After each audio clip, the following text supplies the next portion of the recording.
आशा करता हूं आप सब बहुत अच्छे होंगे। मेरा नाम है सिद्धांत अग्निहोत्री। स्टडी ग्लोस पे आपका बहुत बहुत स्वागत है। मित्रों, पीएम मोदी का भाषण आया। अब तो वैसे थोड़ा सा डर लगता है कि जब पीएम मोदी ऐसे क्राइसिस के समय में आते हैं, लेकिन ज़रूरी है।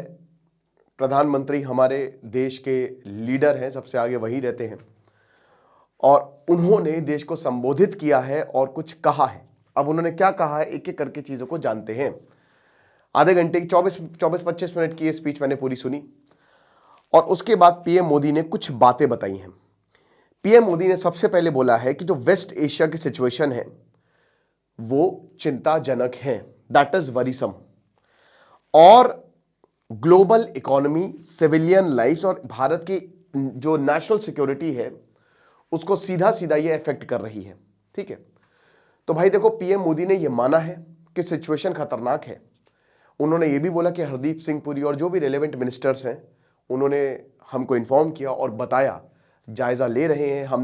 मैंने सबसे, जितने भी देश के प्रतिनिधि हैं, मैंने सबसे बात की, मतलब जो भी इस कॉन्फ्लिक्ट में शामिल हैं, और उसके बाद मैंने बोला कि भाई पीस की तरफ रहिए, लेकिन हमको अपने हित को देखना पड़ेगा। तो पीएम मोदी उसी के हिसाब से बात कर रहे हैं। उसके बाद मैंने आपको बताया था कि हमारी सबसे बड़ी प्रायोरिटी है जो हमारे हिंदुस्तानी बाहर रह रहे हैं। गल्फ में 1 करोड़ हिंदुस्तानी काम करते हैं। अगर आप ईरान में भी, वैसे 90 लाख है, बट ईरान के भी मिला ले तो लगभग 1 करोड़ हो जाएंगे। तो वेस्ट एशिया में 1 करोड़ हिंदुस्तानी है और उनकी सुरक्षा सरकार की सबसे पहली प्राथमिकता है और हमने उनको सुरक्षा प्रदान की है। हमसे जो बल पड़ा हमने उनको किया है। तो राउंड द क्लॉक असिस्टेंस जो इंडियन मिशन है वहां पे 24 घंटे 7 दिन हेल्पलाइंस, इवैक्यूएशन और ऑन ग्राउंड सपोर्ट हमने दिया है। 1000 भारतीय ईरान से सुरक्षित वापस आ गए। ईरान में हालात आपको पता है बहुत खराब है। 2000 से ज्यादा मौतें हो चुकी हैं। 81,000 घरों पे हमला हुआ है। ठीक है, मतलब बहुत ज्यादा। फिर उसके बाद ये बोलते हैं कि हमने जितने भी रीजन में लीडर्स हैं उन सबके साथ बातचीत की। उन्होंने बोला कि हाँ, हम भारत के साथ कोऑपरेट करेंगे और Gulf shipping routes and supply chain को मॉनिटर करेंगे। भाई क्या बोल सकते हैं, वही डायलॉग घिसा पिटा। देखिए, आप बात करेंगे हर जगह से यही जवाब आएगा, बट बात यह है कि प्रैक्टिकलिटी क्या है। प्रैक्टिकलिटी यह है कि भारत अब अपनी पॉकेट्स डाइवर्सिफाई कर रहा है। अब उन्होंने यह भी बोला कि कुछ इंडियन शिप्स, देखिए एक खबर चलाई जा रही है कि इंडिया को जो है वो पास दे दिया है ईरान ने। ऐसा सही नहीं है। कुछ शिप्स को पास दिया है और ये जो वेवर दिया गया है ना, मैंने बताया था कि सैंक्शन 1 महीने के ऊपर ईरान ने हटा दिए तो भारत के ऊपर बड़ा एहसान, भारत का दबाव, ऐसा कुछ नहीं है। वो जो लोडेड टैंक्स है जो ऑलरेडी बिक चुके हैं उनके लिए अमेरिका ने वेवर दिया है। ठीक है, ये आप समझिए चीज को। तो कुछ Indian ships straight of Hormuz में फंसे हुए हैं, अब वो भारत में आ गए हैं। और देखिए, भारत जो है, कोई भी अगर मान लीजिए कि ये रूट क्लोज हुआ, डिसरप्शन हुआ इस वजह से, तो ये हमारे लिए एकदम अनएक्सेप्टेबल है। ठीक है, उसके बाद एनर्जी क्राइसिस को उन्होंने हाईलाइट किया। अब ये ध्यान से सुनिएगा। पीएम मोदी खुद मानते हैं, खैर खुद क्या मानते हैं उनको मानना ही पड़ेगा और कोई चारा नहीं है, कि भारत की ऑयल, गैस, फर्टिलाइजर्स, मैंने बताया था ना फूड क्राइसिस आ सकती है। ठीक है, तो ये सब स्ट्रेट ऑफ हॉर्मुज से आता है। हम अपनी 60% एनर्जी यहां से मंगाते हैं। सरकार ये इंश्योर कर रही है कि पेट्रोल, डीजल और एलपीजी की स्टेबल सप्लाई हो। एलपीजी की सबसे बड़ी प्रॉब्लम, याद रखिएगा, पेट्रोल डीजल तो आप इसको, क्रूड ऑयल तो आप मैनेज कर लेंगे, not an issue. You have Russia, you have America. लेकिन सबसे बुरा हिट होगा एलएनजी और एलपीजी। सबसे पहले यही हिट होंगे, राइट। तो एलपीजी और एलएनजी, कतर हमारा सबसे रिलायबल पार्टनर है, बट वो बंद है, उसका प्लांट बंद है। अब उसको शुरू करने में ही थोड़ा सा टाइम लग जाएगा, 1-2-3 महीने, तो कुछ कह नहीं सकते अभी। तो भारत वही कि 60% जो एलपीजी है हम यहां से मंगाते हैं। डोमेस्टिक कंजम्पशन को प्रायोरिटाइज किया जा रहा है। डोमेस्टिक कंजम्पशन, ये मैंने अपनी आंखों से देखा। अभी मैं उत्तराखंड गया था, उसका ब्लॉग मैंने सुकून पे डाला है, तो मैंने बताया कि मतलब मैंने जब बात की तो दैट इज रियल। और आप देखिए, कमर्शियली तो सिलेंडर मिलना मुश्किल हो रहा है। ठीक है, अगर कोई भी शहर में आप रहते हो तो वहां पे रेस्टोरेंट्स जो हैं या होटल्स जो हैं या इनफैक्ट रेलवेज भी अब इस एलपीजी का ब्रंट जो है वो फेस कर रहे हैं।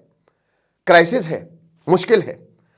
प्रोडक्शन को इंक्रीज किया जा रहा है, हमारे एफर्ट्स हैं ताकि हम अल्टरनेटिव रीजन से फ्यूल मंगा सके। कल मैंने बहुत शानदार लेक्चर लिया था, आप उसको जरूर देखिएगा कि किस तरीके से भारत में एलपीजी प्रोड्यूस होती है, भारत अभी और क्या कर सकता है।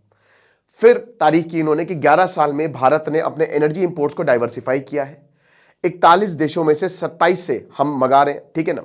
और अभी इंपोर्ट जो है एलएनजी हम 41 कंट्री से मंगा रहे हैं, ठीक है, 41 देशों से मंगा रहे हैं। मतलब पहले 41 देश जो थे उसे 27 से मंगा रहे थे, अभी 41 के 41 से मंगा रहे हैं। भारत ने एक strong fuel security buffers build किए हैं। 5.3 million metric tonne of strategic petroleum reserve है हमारे पास, और ये 6.5 MMT जो है ये और पड़े हुए हैं एडिशनल रिजर्व जो ऑयल कंपनीज के पास है। लॉन्ग टर्म स्टेप जैसे एथेनॉल ब्लेंडिंग, रेलवे इलेक्ट्रिफिकेशन और 15,000 ई बसेस को डिप्लॉय किया जाएगा ताकि हम फॉसिल फ्यूल्स पे डिपेंडेंस कम कर सकें।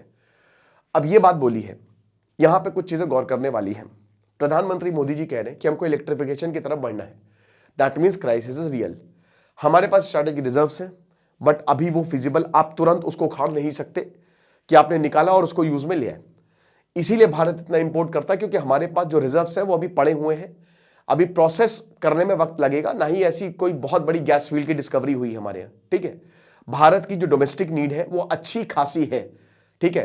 पर डे हमको 5.6 मिलियन MMT के करीब जो है वो लग जाता है, तो उतनी सप्लाई नहीं है जितनी डिमांड है, तो उसको मीट करने के लिए हम बाहर से मंगाते हैं। अब प्रधानमंत्री का ये कहना कि इलेक्ट्रिफिकेशन की तरफ हमको जाना पड़ेगा, हमारे पास 1-1.5-2 महीने तक के रिजर्व्स है, मार्च में युद्ध हो जाए वेल एंड गुड।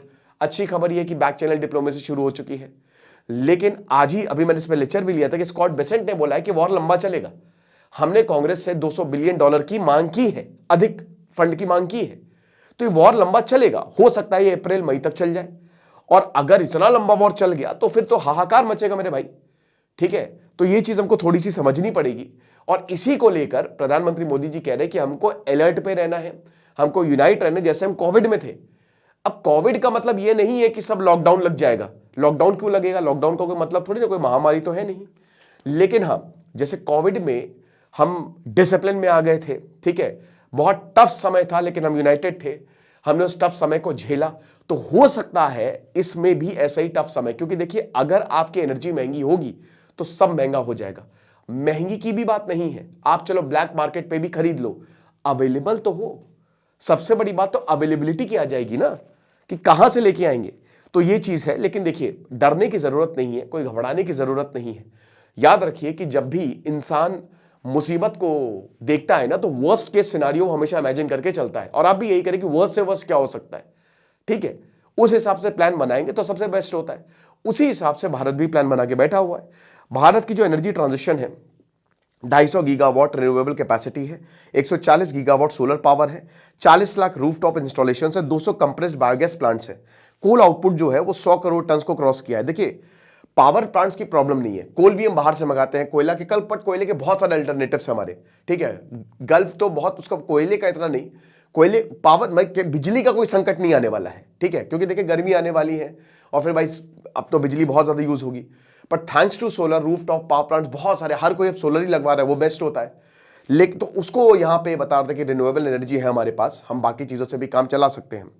एग्रीकल्चर की बात करें तो देखिए सरकार ने बोला फूड क्राइसिस अगेन, आप फर्टिलाइजर भी आधे से ज्यादा आप गल्फ से मंगा रहे हो, स्ट्रेट ऑफ हॉर्मुज बंद है, अब गल्फ से इतना ज्यादा फर्टिलाइजर मंगा रहे हो, अभी आपके पास 1-2 महीने के डीपी के हैं, यूरिया है, चीजें हैं। उसके बाद क्या, खारिफ आ गया है, खारिफ सीजन आने वाला है, ठीक है, उसमें भाई आपकी बुआई कटाई होगी, वहां पे फर्टिलाइजर सबसे ज्यादा यूज होगा। तो उसमें तो फिर वही कह रहे ना कि फूड क्राइसिस एक तरीके की आ सकती है अगर आपके पास एडिक्वेट फर्टिलाइजर्स ना हो तो, क्योंकि अल्टीमेटली यू नीड फर्टिलाइजर्स, उसके बिना तो खेती इंपॉसिबल है। तो एग्रीकल्चर पे सरकार ने ही बोला कि हमारे पास एडिक्वेट फर्टिलाइजर और फूड रिजर्व्स हैं, हमने अपने इंपोर्ट्स को और डाइवर्सिफाई किया है। मेड इन इंडिया फर्टिलाइजर, जो भारत में ही फर्टिलाइजर बन रहे हैं, उनको हमने प्रमोट किया है, और 22 लाख सोलर पंप्स हमने किसानों को दिए हैं। फिर उन्होंने बोला है कि जो फंडामेंटल्स ऑफ इंडियन इकोनॉमी है वो स्ट्रांग है। सरकार जो है वो स्टेक होल्डर से बात कर रही है, अलग अलग सेक्टर्स से, और जितना रिलीफ हो सकता है हम दे रहे हैं।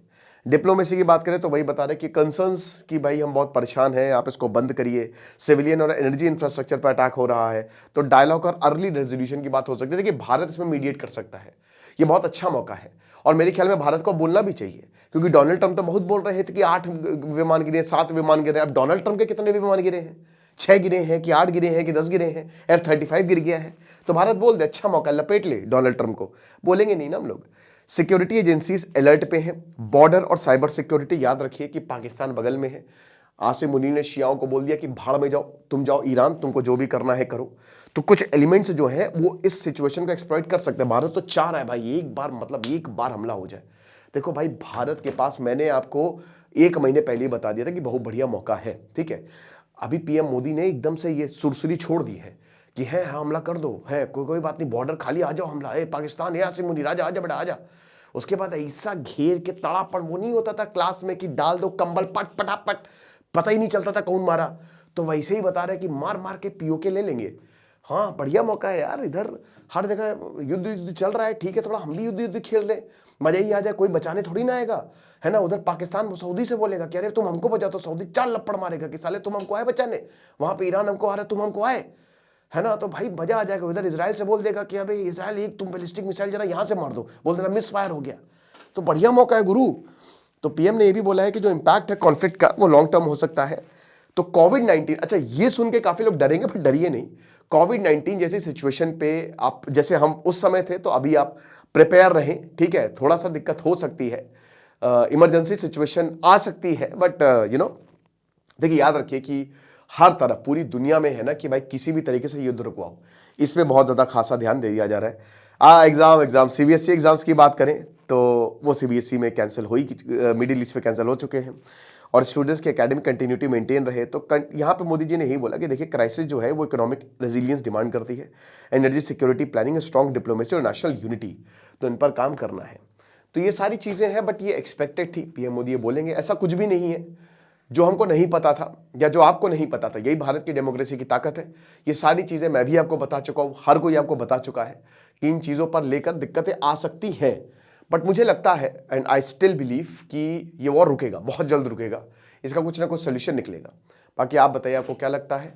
और गूगल AI टूल्स, आखिरी दिन है, आप कोर्स को अवेल करिए, आज इस कोर्स को हम बंद कर देंगे। Thank you so much.